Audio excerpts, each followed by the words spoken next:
اور باقی 70% لوگ جو ہیں وہ اس کام سے اس قابل ہی نہیں رہے کہ اس کو کیش پہ مینپولیٹ کر کے فیڈ ڈال سکیں اور اس کو تیار کر سکیں، جس کی وجہ سے اس سال انڈوں کی پیداوار ہے وہ بہت کم ہے۔ ابھی اس کے ریٹس جو ہیں متوقع ہیں کہ اور بڑھیں گے۔ انڈا مہنگا ہونے سے نہ صرف عام صارف بلکہ فاسٹ فوڈ کے کاروبار سے جڑے افراد بھی متاثرین میں شامل ہیں۔ دنیا میں پہلے مرغی آئی یا انڈا، یہ فیصلہ تو ابھی ہونا باقی ہے، لیکن رواں سیزن قیمتوں میں ہونے والے مسلسل اضافے نے عام آدمی کے لیے پروٹین کا یہ ذریعہ بھی تقریباً بند کر دیا ہے۔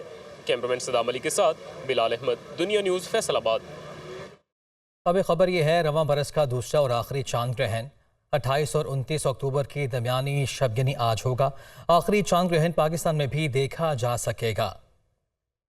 سال 2023 کا پہلا چاند گرہن 5 اور 6 مئی کی درمیانی شب ہوا تھا۔ یہ چاند گرہن رات 8:14 سے شروع ہوا اور رات 12:32 پر اختتام پذیر ہو گیا۔ اس دوران سال کا پہلا چاند گرہن رات 10:23 پر اپنے عروج پر دکھائی دیا۔ محکمہ موسمیات کے مطابق رواں برس میں ہونے والا دوسرا اور آخری چاند گرہن رات 11:02 پر شروع ہو کر رات 1:14 پر اپنے عروج پر ہوگا۔ رواں سال کا آخری چاند گرہن رات 3:26 پر اختتام پذیر ہو جائے گا۔ چاند گرہن پاکستان سمیت ایشیا، یورپ، امریکہ اور افریقہ کے مختلف ممالک میں دیکھا جا سکے۔